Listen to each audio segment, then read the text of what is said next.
I'm going to explain expiration dates and setting the strike prices, and I'm going to do it over 3 different weeks so that you can see how the dollars relate to the amount of time. So there's always a time value in these premiums that you're collecting on covered calls. So currently I have Alibaba here. It's currently at $119.86. It went up $3.28 today, and I will tell you over the last 3 weeks it's been going up very fast.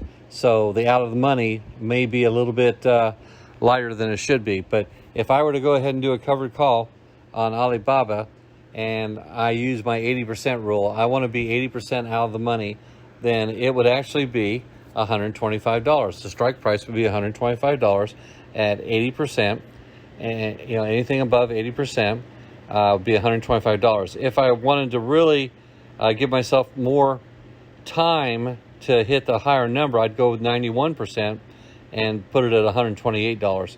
With the way this stock is going right now, 128 is probably not a bad idea. But when you look at what the payment is, the difference between 125, the bid price, what people are willing to pay right now, is 85. At 128, it's 39. So it actually, goes in half just to give yourself 10% more time for the out of the money. So what kind of would drive my risk tolerance on that? Well, I actually, if I have a covered call to do right now, it'd be on my Leap, and I've got 4,100 involved in the cost, and it's worth 6,200 right now. So I've got an extra $2,000 in stock appreciation there. I could afford to cut it close. I could actually, go down to 70 and probably be happy with, whatever that number would be. So at 80 it was 125. So what at 70 is probably 123. Yes, there it is. It's 123. So I'd get paid $1.31 per share, which is $131 for 1 week, which isn't bad. But if I go with the 125, which is what I tend to do, I would actually go in there and try to do a sell. And I'd pick the 87. I'd move it up to 87, and I would actually make $87 on 1 week. Do that over 48 weeks. You're looking at 48 times 87. That's $4,176 on a $4,000 investment original cost. Granted, it's worth $6,000 right now, but I paid $4,000 for that. That's a pretty good return on investment. Now, leaps can be dangerous. I recommend buying the stock, but even with the stock being $11,900 because it's $119 a share right now, you're still looking at 37% return on investment. The covered call on a leap is called a poor man's covered call, and you use the same type of logic.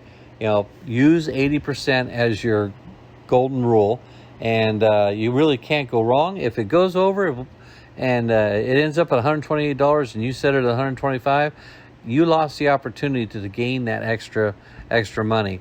But it was for only 1 week, and what could happen is you could just rebuy it right back. And what I'll do is I'll do a cash secured put, doing the same thing with 80% out of the money on the product going down. The market's volatile. The market goes up, the market goes down. What happens at 80%? What's happened for me? Well, I only got assigned one time this year, and I do 2-week covered calls. So that is how you do the covered calls based on 80% rule for the 1 week, 2 week, and 3 week. I'm going to show you that real quick here.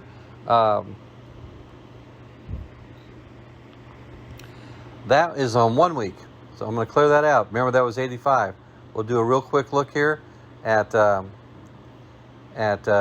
weeks out. Let's say 3 weeks out, and we do the 80%. So we're going to move up here to 80. What's that number? 79%, 130. We could make 174. So we make about twice as much putting it out over 3 weeks as we do just doing it over 1 week. Why is that? Well, the more time you have, the more time value that's baked in there, the more likely the algorithm is going to work for you. So I don't do 1 week cover calls, but I do, in general, about 75% of the time, a 2 week cover call. But if the percentages are good, and I'm looking at a 37%, I'll take it out over 3 or 4 weeks. Now my percentage is probably going to go down to about 30, but I can live with 30 once a month, as long as I'm not hitting the strike price. Doing that 12 times a year, you're not going to go wrong there. So I could live with those kind of percentages. A 30% annual return is some pretty good money to just rent out your stock. That is how you set your dates, and that's how you set your prices for those dates. I use the 80% rule. If you want to be more conservative, use the 90% rule. If you just want to go all out and, hey, jump on down to 70, may God. Thank you for watching this video, and we'll see you on the next one.